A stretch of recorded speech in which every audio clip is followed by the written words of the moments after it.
Hey guys, welcome to the Dream Sky Podcast. I'm John Thomas, and we are doing a live dream today. So this is my new friend Steve, and he's got a dream that you said you had about 2 months ago. Correct. In March, and it's a little bit of a longer dream. Yeah, I found there's a lot of detail to it, so I appreciate you letting me have reference. Yeah, of course. Yeah. No, so share what the dream. What happened in this dream? So this dream is sort of two parts to it. The first part of the dream, my family and I moved to, the way I wrote it was a new, older home, and it was on a lake. The lake was Lake Buchanan, which was a lake that's familiar to me and my son.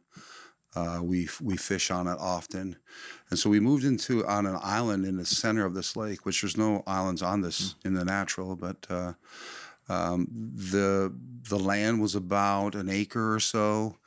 So like I said, a new older home for us. It was a new home to us, but it was an older home. And there was a white horizontal fence around the property, the full acre of the property. The fence almost went up to where the water would be. In the right front corner of the two sections, those 8-foot sections, there was two sections completely missing, and the remainder of the fence was deteriorated. And so I can remember saying to my two boys, I said, "Hey, we're going to have to get these sections repaired and fix up the rest of the fence to make sure that our dogs can't get out when we let them out to play." So what was really interesting then was I was home alone. So my wife and my boys were away, and I'm home alone on this island in the house when two female officers came to the door to accuse me. Yeah, like police officers. Yeah, well, I just remember it represented law enforcement. Okay. And so they came in, and I remember sitting in a room. It was like a living room, maybe like a room like we're in now, just a lounge area. And they looked at the carpet and said, "These stains and this wear and tear on the carpet is proof that you're guilty." And I said, "Well, these stains, this was here before we purchased, but we do have plans to remove it and replace the carpet." And then they said, "Well, do you mind if we search the rest of the house?" And I said, "That's fine." So they searched the house. I don't have a lot of detail on that. They came back, didn't find anything, and they said, "Well, we would like to look into the basement." And I said, "That's fine, but I've never been to the basement." And they said, "Well, is it okay if we go down?" I said, "That's fine, but let me grab my pistol." And they said, "No, you can't. You can't arm yourself." I said, "Well, I have a concealed carry license, and I have the right to defend myself in my own home." And I remember, and so they approved that, if you will. And I remember chambering around. So we went to the basement, and the basement was not the size of the house, but actually the blueprint of the island. It was very large, but it was very clean. It was immaculate, like almost swept clean, like a basement. There was nothing in it whatsoever. So when they dropping back real quick, when they were talking about the carpet, and I dismissed that, they were looking for other ways to accuse me. It's like, "Well, you smoke marijuana, you do drugs, you do," and I was like, "No, I'm clean." And that's when they asked if they could look in the basement. Again, it was left clean. They didn't end up charging me with any crime, as there was no evidence. I remember we became friendly after that, not in any, just friendly. And and there was almost they began to talk about the property, and that they wished, almost in a jealous way, they could afford what we had, the boat, and et cetera, et cetera. So that was the first part of the dream. And then there was a complete second part that was same night. Yeah, Kinda together, like back to back. So, what was the second part? So the second part of the dream, I had to, like I said, I had to review a little bit. It's been a little bit since I've read through this. The second part of the dream, my family and I purchased again. So we're buying another place now, and we're moving somewhere else. So the second part of my dream, my family and I purchased and moved to an old complex in Louisiana, almost like an old condominium, an old schoolhouse, big old building in Louisiana. My family and I have never been to Louisiana, or like I'm thinking of the French Quarters, areas like that. We've never been there. It's not a familiar place for us. There's a large basement again, with many entrances from the street. The basement led to the different parts of the basement led to a wooden door, a solid, hard wooden door that was a back entrance to our condo. I had a lot of locks on it. It was secure, very heavy wooden door.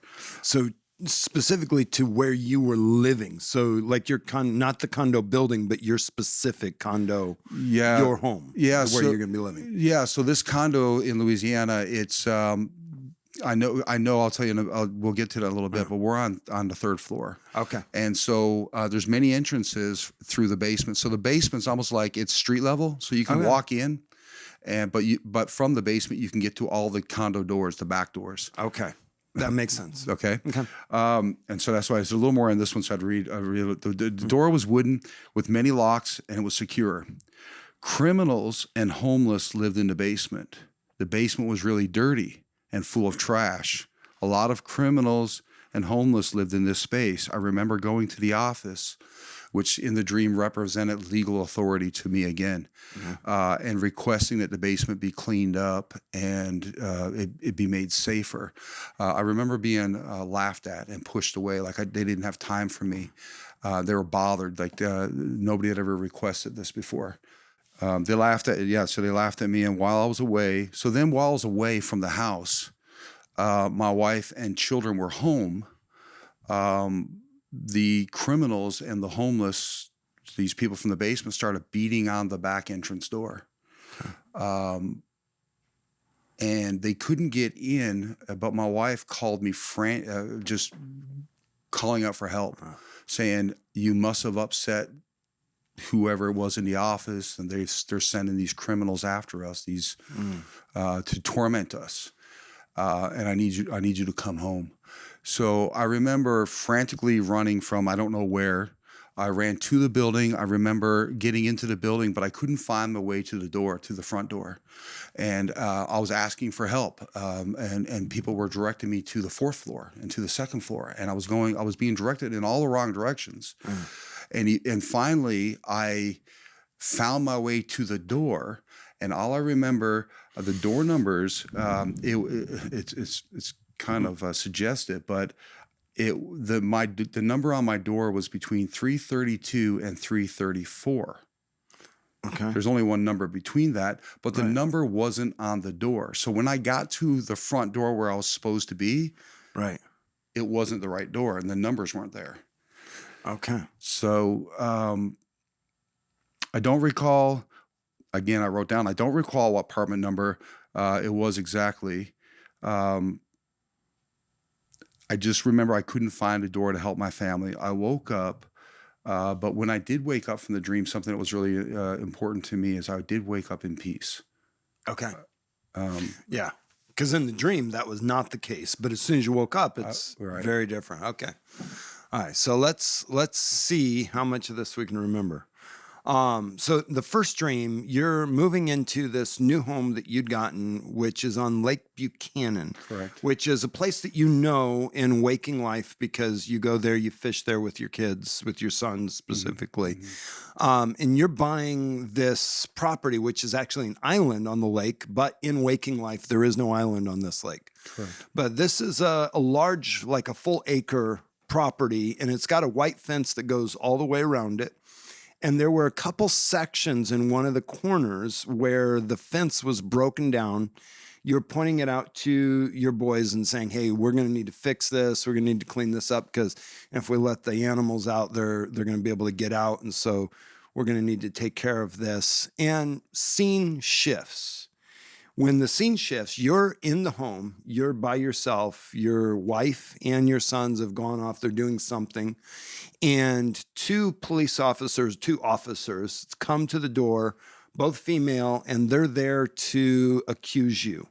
They're trying to find something to accuse you, and they're not able to find anything to accuse you. They're like, "Well, we're going to look around the house." And so they're looking around the house, and they're pointing out to the carpet. It's like, "Well, look at these stains like this where obviously, you're guilty." And you're like, "Well, actually, that was already there when we got here. Like that was the way it was when we got this place." Okay, well, we can't find that. "Well, you must be doing drugs. There's something that we're going to accuse you. Like, no, don't do any drugs.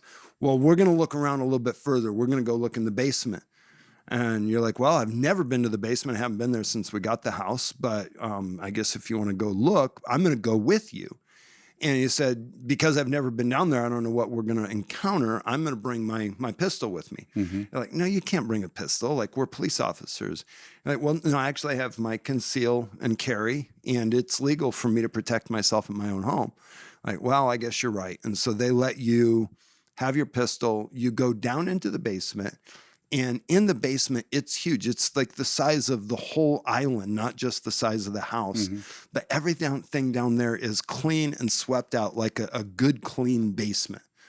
And you're looking around and there's absolutely nothing that can bring accusation. And at this point, their attitude towards you is changing. Instead of being, hey, we're going to find something wrong, there's something wrong here, they start to develop kind of a relationship. Like there's a friendliness that's coming that in this relationship. And they're like, man, like you've got a really good thing going. Like I wish we could afford this, like your boat, this property, everything. This is really nice. And that's the end of the first scene of the dream. All right. Second scene, now it's different property, but same kind of scenario. You're getting into a new property. You and your family are buying a new place. This is in Louisiana. And it's in, instead of like the island, which is all by itself, this is in kind of more of an apartment, kind of community living type thing where there's multiple dwellings in one building. It's kind of like it was an old dormitory, an old school, something along those lines. And you're moving into this condo that is on the third floor. And part of this whole building is the basement is where all the street entrances come to. And in the basement are back doors that go directly to each of the condos that's in that building. And your particular back door is a well-built wooden door with a number of locks and security. It's safe door. But in this basement, there are a lot of homeless, negative kind of characters that are in this basement. And you realize like this isn't good for my family. And so you go to the office so that you can ask them to deal with this. And so when you get to the office, you're asking them, hey, this is not right. Like this has got to get cleaned up. We've got to, you know, this is not safe. It's not a right thing. And they kind of laugh you off. It's like nobody else has ever bothered worrying about this. Like you're just making a big deal of this. You know, we're not going to do anything. And they brush you off. While you're being brushed off, your wife calls because your wife and your kids are in the condo by themselves while you're trying to deal with this issue. And the homeless people are trying to break down the door. They're beating on it, hitting on it. Obviously, they're not breaking it down, but that's what they're trying to do. And your wife is like, you've obviously upset somebody trying to get this taken care of. Now they're attacking us, like, get back here and help. And so you're running back to figure out how you can help your family, protect your family. And you're getting to this building and you're trying to figure out how to get to the front door because the enemy's trying to get into the back door. And so you can get into your family and you can't figure it out. And you keep on asking people like, how do I get there? And somebody's sending you to the second floor. Somebody's sending you to the fourth floor. Finally, you get to the third floor and you know that your number is, that your door is somewhere between door 332 and door 334, but you can't remember what your number is and you can't find exactly what door is, and you're standing at this door and it has no markings on it, and you're not sure if that's your door, and that's when the dream ends. Yeah, I knew it was my door. You knew it was your door, but there was no marking on it. So it's just, and that was it. And that was when the dream ends. And when you wake up, you go from, you know, clearly this desire, I need to help my family, to perfect peace. Like, it's like, oh yeah, that was an interesting dream. I was very content. So yeah. Okay. I had to, at that point, bring my family to the airport. They were headed to the Carolinas at that. So so when I got home from that, that's when I wrote it down. Okay. But I didn't tell anybody that until after. All right. And that in waking life. So when you woke up from the dream, you were getting ready to take your family. Okay. Well, I'm just trying to discern if this is about two different time periods or two different issues that are going on at the same time period, because you get two different homes.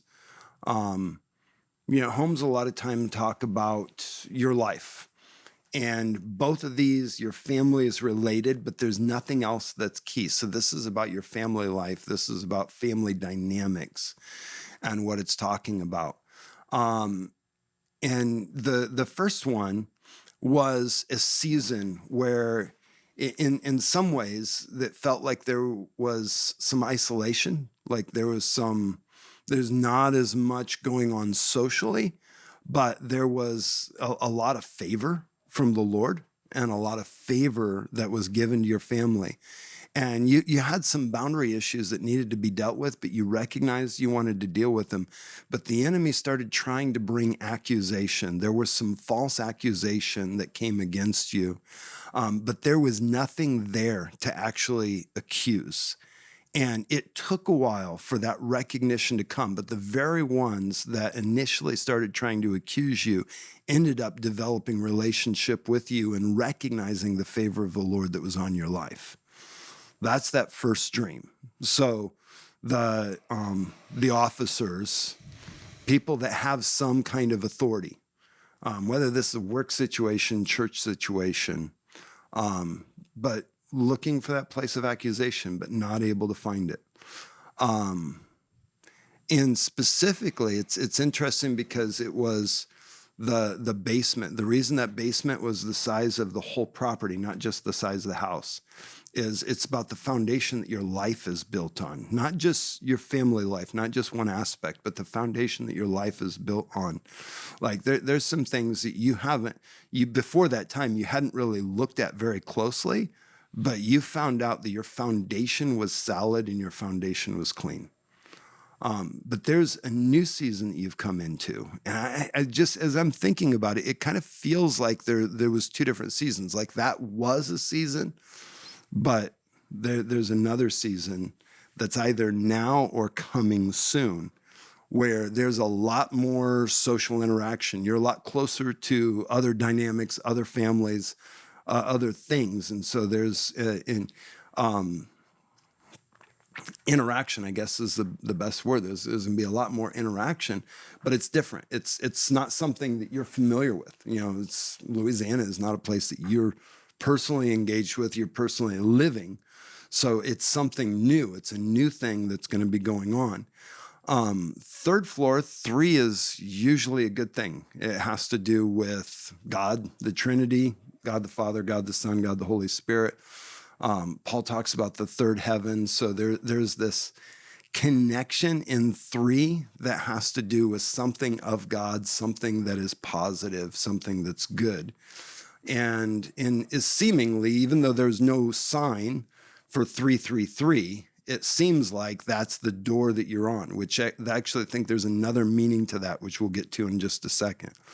But this dynamic is realizing that in that environment, that there is some ungodliness, rebellion's not the right word, but just some things that are not right.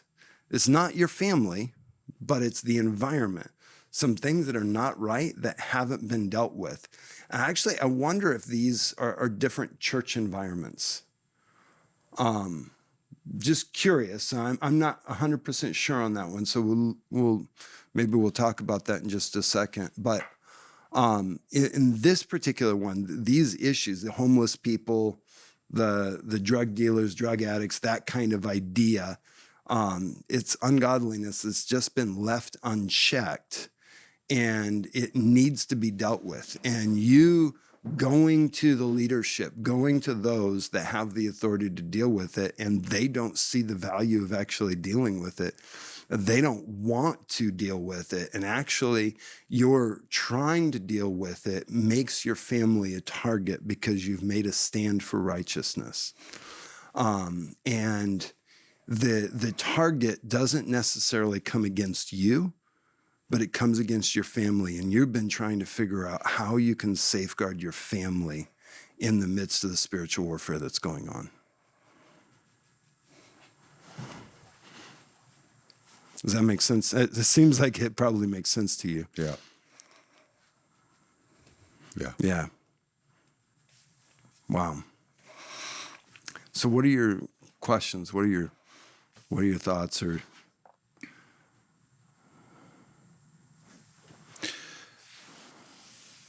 Can I go over a 5-second dream that I had in continuation, I think, is it of this? related to this? I think it is going to be. Yeah, I think it is.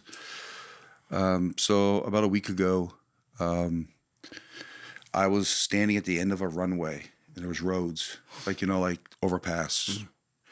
I was by myself. My car was there, and very fast and very low flying, a commercial liner jet came going to land in the airport. The airport's further off, and so the airport's looking towards the runway. I'm on the part where you land on the runway, where the fences are. But the liner, the commercial jet hit before the runway, didn't land, hit the ground, flipped over, and exploded, and that was it. And I didn't wake up remembering that dream. I remember that dream later on the next day. Okay. Yeah. And then I gave you that because then I can explain to you a little more of the details of what's sort of going on. Yeah.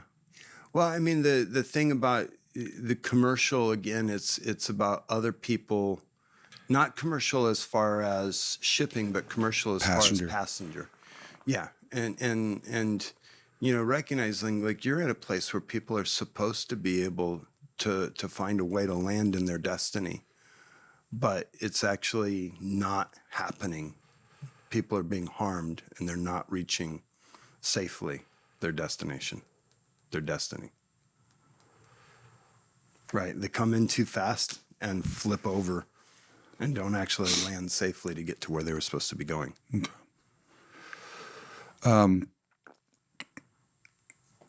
So, I mean, my wife left the 1st of January. Wow. So I'm not sure how much, edit or whatever, but just understand. So we've been separated for 5 months and finalizing a divorce right now. So there was a season where you tried to deal with the boundary issues to make things more safe. I still am. Yeah. I'm still. And the accusation came against you, but the Lord is saying that your foundation is clean. Your foundation is clean. And the attack has come from outside. It's an encouragement for you.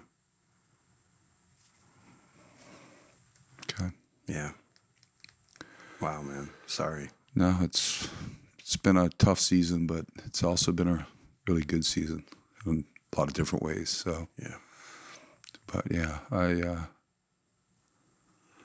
all I do is stand on scriptures that have been given me, and I've had, like I said, a couple of dreams, and I had a ministry friend of mine. I was in full-time ministry years ago, and a full-time minister friend of mine that I haven't spoken to in 12 years called me just last week.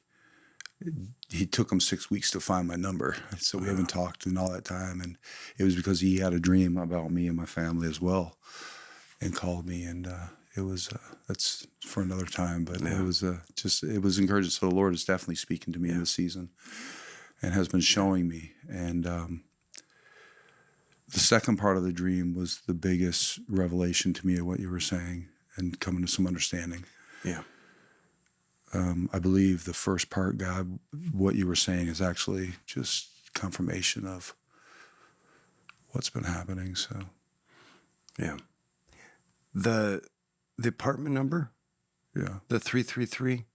I said we'd get to that piece later, and I never got back to it. Yeah. Jeremiah 33:3. Call to me, and I will answer you, and show you great and mighty things that you do not know.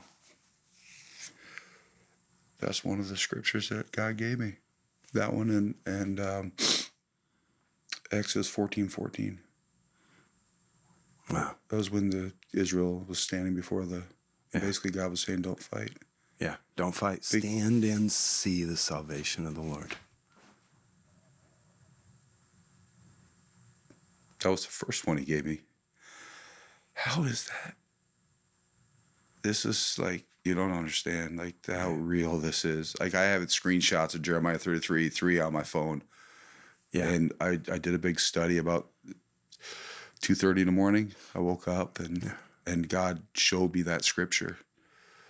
And I did a word study on it that night, and I have screenshots of the whole thing, of all of it, of where Jeremiah was and what was happening, and because he was locked up, and it was hopeless, and there was no chance of God doing what he promised.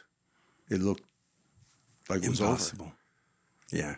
And I mean, and just so the fact that you just brought that up, and that's why I didn't want to tell you anything about my circumstances until you went through the dream. Yeah.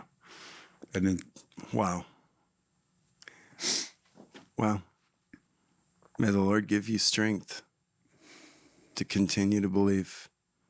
The enemy has tried to bring accusation against you, but he was not able to find anything. And now it's just, unjust, ungodly attack. But the Lord has not left you. Yeah. Man, thank you so much for sharing this and just sharing this little bit of your life. No, I appreciate you inviting me in. Yeah, you're welcome. It's just supposed to happen. So I really appreciate you and what you do, and I hope this is able to help others as well. Yeah, I think it's encouraging because I mean a lot of people get in situations and realizing sometimes stuff happens. Yeah. But God doesn't leave us, and His promise is still true.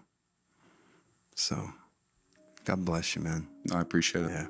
Guys, thanks for joining us for this episode of The Dreams Guy. I'm John Thomas, and we'll see you next time.